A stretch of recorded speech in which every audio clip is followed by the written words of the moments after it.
My phone buzzed with another frantic text from my son, Marcus. Mom, Grandma, and Grandpa are moving all our stuff to the basement. They won't listen to us. I stared at my phone in disbelief, my hands trembling as I stood in the middle of my office. I'm Elizabeth Morgan, 36, and this was supposed to be just another ordinary Tuesday at the law firm where I work as a senior paralegal. Instead, I was reading desperate messages from my children about my in-laws' latest power play. Your room is perfect for Lily. My mother-in-law's text arrived moments later, as if on cue. She needs the space more than Marcus and Sophia. They can share the basement. It's finished anyway, and they're old enough to understand. Lily, my brother-in-law's 8-year-old daughter, the golden grandchild who could do no wrong.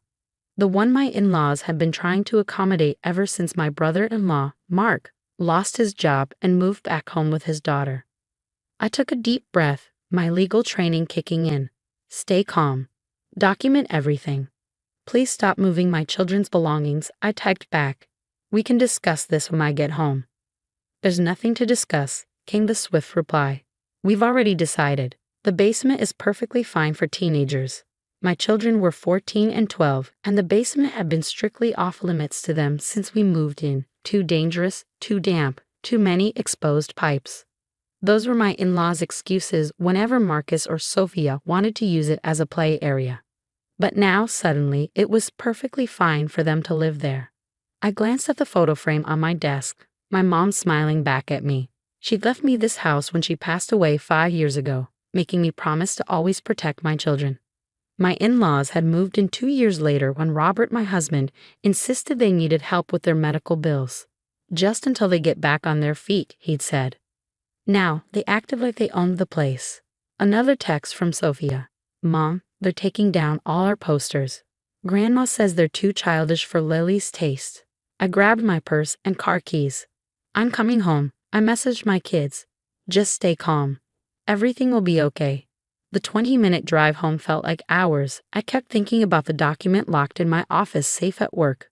The one my in-laws had no idea existed. The one that would change everything. When I pulled into the driveway, the scene that greeted me made my blood boil. Marcus and Sophia sat on the front steps, tears streaming down their faces.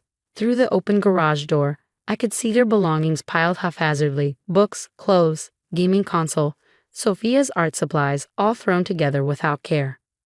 My mother-in-law, Helen, stood in the doorway, arms crossed, looking triumphant. Elizabeth, good you're home. We've made some changes for Lily's benefit. The children are being difficult about it. I walked past her without a word and went straight to my kids. Pack your bags, I said, loud enough for Helen to hear. Just the essentials for now. What? Helen's voice rose sharply. Where do you think you're taking them? I turned to face her, my voice steady. To a hotel, for now, since you've decided my children don't deserve their own rooms anymore. Don't be dramatic, she scoffed. The basement is perfectly adequate. Besides, Lily needs. Lily needs? I cut her off. What about what my children need? Their stability? Their privacy? Their sense of security in their own home. This is for the best, my father-in-law, George, chimed in, appearing behind Helen. Lily's going through such a difficult time with her father's situation. She needs a proper space to thrive. I helped my kids gather their immediate necessities while my in-laws continued their justifications. Robert was still at work, conveniently absent as usual when his parents overstepped. He probably sighed with them anyway. He always did. Mom, Sophia whispered, clutching her backpack. Are we really leaving? I squeezed her shoulder. Just for a little while, sweetheart. Trust me. As we walked to the car, Helen called out, You're being ridiculous, Elizabeth. Think about what this will do to the family. I helped my kids into the car, then turned to face my in-laws one last time. Oh, I am thinking about family, I said calmly. I'm thinking about how you've forgotten whose house this really is. Their confident expressions faltered slightly. Good. Let them worry. What's that supposed to mean? George demanded. I smiled, starting the car. You'll find out soon enough. As we drove away, I could see them in the rearview mirror, huddled together on the porch, probably already planning how to spin this to Robert. They had no idea what was coming. No idea that tomorrow morning my lawyer would be serving them with documents they never expected to see. Mom? Marcus's voice was small from the backseat. What's going to happen now? I caught his eye in the rearview mirror. Now, sweetheart, we're going to teach Grandma and Grandpa a very important lesson about respect and property ownership. The hotel I had booked was just 10 minutes away, close enough to school, far enough from the drama. As I watched my children settle into the room, my phone buzzed with messages from Robert, demanding to know what I was doing. I ignored them all. Tomorrow would bring enough confrontation for everyone. Tonight was about making sure my kids felt safe and protected. After all, that's what my mother would have wanted, and the house deed sitting in my office safe would ensure her wishes were finally respected. The next morning, I drove to work early, before my usual start time. I needed to retrieve something from my office safe, the document that would change everything. My mother's attorney had advised me to keep it secure, warning me that family situations could be unpredictable. How right she'd been. My phone had exploded with messages overnight.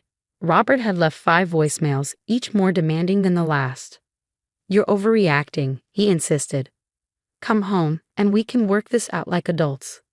Helen and George had taken a different approach, sending guilt-tripping texts about family loyalty and how I was traumatizing poor Lily. They even gotten Mark involved, who messaged me about how his daughter needed stability during this difficult time. None of them mentioned my children's trauma. I pulled the deed from my safe, along with the other documents my lawyer had prepared. The truth was, I'd been ready for something like this. Ever since Helen and George moved in, they'd been slowly pushing boundaries, testing how far they could go. Moving my children to the basement wasn't just crossing a line, it was bulldozing right over it. My colleague Jessica appeared in my doorway as I was gathering the papers. "Ready?" she asked. As a real estate attorney, she helped me prepare for this moment. "More than ready," I replied, checking my watch.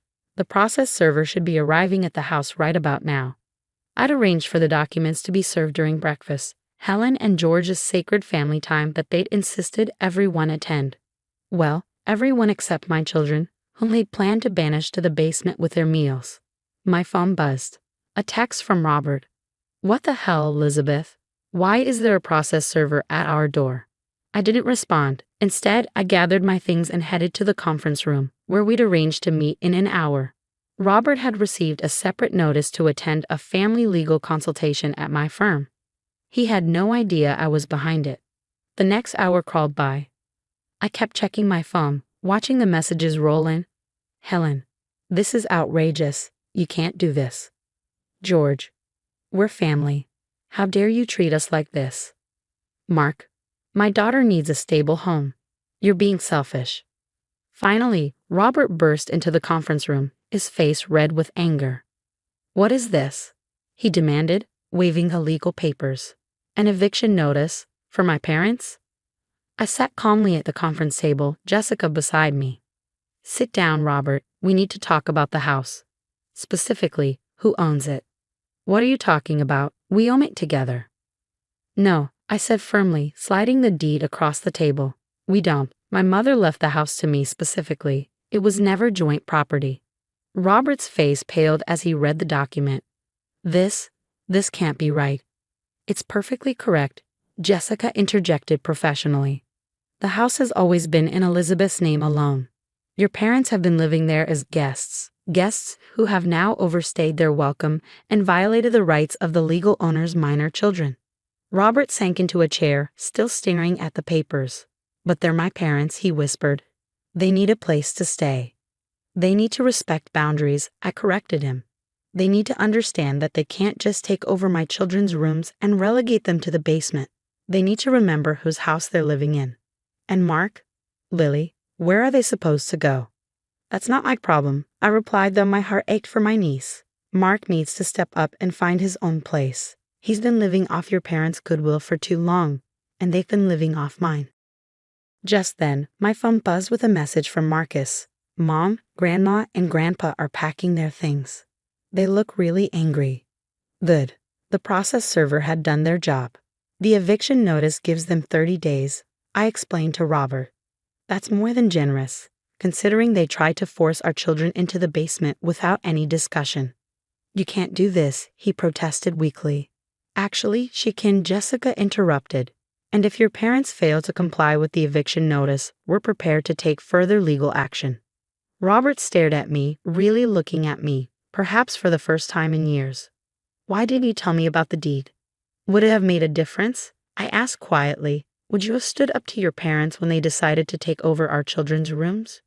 Would you have protected Marcus and Sophia's rights to feel secure in their own home? His silence was answer enough. I love you, Robert, I continued, my voice softening slightly. But our children have to come first.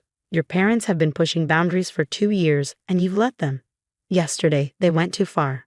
He rubbed his face with his hands, suddenly looking tired. What do you want me to do? I want you to support this decision. I want you to help your parents and Mark find new places to live. Most importantly, I want you to understand that our children's well-being isn't negotiable.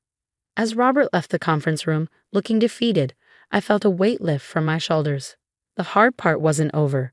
There would be more drama, more guilt trips, more accusations of betrayal. But for the first time in 2 years, I felt in control of my own home again. My phone buzzed with another message, this time from Sophia. Grandma's crying and saying we're tearing the family apart. Are we bad people, Mom? I quickly typed back, no, sweetheart. Sometimes standing up for what's right feels wrong at first. But I promise you, we're doing the right thing.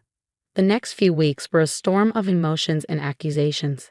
Helen and George alternated between icy silence and dramatic outbursts, making the house feel like a battlefield. Mark had already found an apartment, taking Lily with him. Apparently, he'd been saving money but preferred living rent-free at his parents' expense, or rather, at my expense. One evening, as I helped Marcus and Sophia move back into their rooms, Helen appeared in the doorway, her arms crossed. I hope you're happy, she said bitterly. You've destroyed this family. I continued hanging Sophia's art back on her walls, refusing to take the bait. No, Helen, you destroyed this family when you decided my children were less important than your grandchild. We were trying to help everyone, she protested. Lily needed her father to step up and find his own place. I interrupted. Instead, you enabled his dependence and tried to sacrifice my children's well-being in the process. George appeared behind her, his face stern. We found a condo, he announced. We'll be out by the end of the week. Not that you've left us much choice. I'm glad to hear it, I replied calmly, smoothing Sophia's bedspread.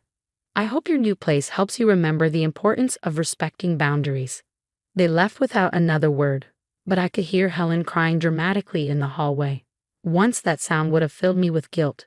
Now, it just reinforced that I'd made the right decision. Robert had been staying at a hotel, claiming he needed space to think. He came by that weekend to talk, looking more humbled than I'd seen him in years. I spoke with Mark, he said, sitting at our kitchen table. He'd admitted he'd been taking advantage of the situation. He's actually making good money at his new job. He just didn't want to spend it on rent. And your parents enabled that behavior, I added, pouring us both coffee. Just like they enabled his irresponsibility when we were first married. Robert nodded slowly. I see it now. How they always coddled him, made excuses for him. I was so used to it, I didn't realize how unfair it was to you and the kids. From upstairs came the sound of Marcus's laughter, real, genuine laughter I hadn't heard in weeks. He and Sophia were decorating their rooms, reclaiming their spaces. The sound seemed to affect Robert deeply. I failed them, he said quietly. I failed you too. Yes, I agreed, you did, but you can do better now. Starting with supporting this change instead of fighting it. He reached across the table, taking my hand. I want to come home, he said.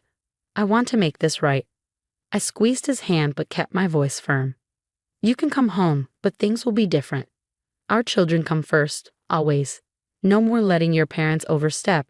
No more enabling Mark's irresponsibility at our family's expense. I understand, he said, and for the first time, I believed him.